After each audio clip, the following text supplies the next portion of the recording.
Privateers Mark Slessinger, and this free basketball, you're only supposed to provide that at home, not on the road, right? Congratulations. Well, we knew we had viewers across the country. We wanted to give them as much basketball as we could. 200 total minutes wasn't enough. We needed 225 per team, but 45 total, I guess. Shoot. You know, I know you're trying to take care of me, but I don't get paid by the words, so. But what an awesome Fantastic. night! What an awesome night! We showed a ton of grit, a ton of toughness.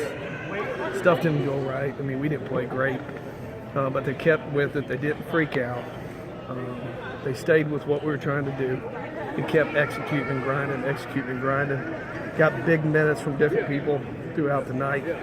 Had some huge charges, but that was a big key. Massive. And our scout coaches did a great job with that, getting them ready. Fun night. Made free throws, especially when it counted. Fun night. I called out in favor and great tip of the cap to the officials tonight because they called a very good game, I thought, on both ends of the floor. Very even, yeah. and really called the offensive fouls, which favored your game plan. And Colton Weisbrod fouled out 4 offensive fouls included in that. You know how aggressive he can be lowering that shoulder. And you had a team effort trying to deal with him. He heated up a little bit in the second half, but it was such a weird first half. He and Eric Thomas, the two marquee names in the score sheet coming into this game, really struggled, but you had people step up. Traven Thibodeau, 9 of his 14 in the first half. Mercure Poirot, before he fouled out, was a factor offensively, 5 of 6 from the floor, good shots. But the stat of the game, he only shoot 7 free throws in the first 40 minutes. An OT, 8 of 10, didn't make a single field goal, but pulled it out with defense and grit, like you said. Yeah, we came away with getting our hands on some balls and just showing some composure, hold it down, keeping it where they needed to be, and really may not have played pretty, but we played, somewhat pretty smart down the stretch and not taking it, forcing it, and doing some dumb stuff. And we made them we made ourselves go make the shot call. Right. A lot. And it was, we just thought that gave us the best opportunity to try to get our best shot. And they're a very up-tempo team. We wanted the pace to be down. Obviously, we played 45 minutes and it's in the 60s, so that went to our favor. We wanted to grind it out and make it a really, really ugly game and really slow it down, and our guys followed the game plan to a T. We got loose there at the first half with about 4 minutes left. We're up 10, took our foot off the gas, got out of the game plan offensively, take some bad shots, which lead to bad transitions. They come back and make 8 in a row, cut that thing down before we could score and go in half down, even. And where, we should have pulled that thing away in the first half and stretched it out. We got out of what we're doing, and it was a tough lesson for our guys because it ended up being a much harder game than we needed it to be because of that. And after that, because of the ebb and flow of the game, you never let Lamar, even though they had a chance to get some momentum with the home crowd on their feet at certain times, never let them get ahead of you by more than 2 points. Right. There was always an answer. Different players stepped up with those answers. And when you look at the way you defended the three-point line, of the way a team like this gains momentum, in transition, they weren't finding open threes because defensively, no matter who was on the floor for the Privateers tonight, getting back, finding, especially the shooters with the talent of a guy like Garth, you Right. found him in transition, did not give them those momentum-changing looks. No, and the couple big threes they hit were from, 30 Contested, feet, 25, sure, yeah. 30 feet long contested shots. And so, there's sometimes guys are going to make some crazy ones. And the volume they shoot of them, we looked at it earlier, they're over 125, 130 more threes attempts than us on the year. So they're going to shoot a lot of threes. And so at some point, some of those are going to go in. But you talk about stuff that happens in the game. The very first play of the game, Poe gets his tooth knocked out. Right. Wise brought him with the elbow. It was, I guess, a clean play. But he got a tooth knocked out. And you talk about toughness. And the guy never missed a beat, never flinched, put it in a bag of ice, and came back and was ready to go and play. And huge toughness, and that really set the tone for our team. I thought Zeno was huge. Got a huge basket for us.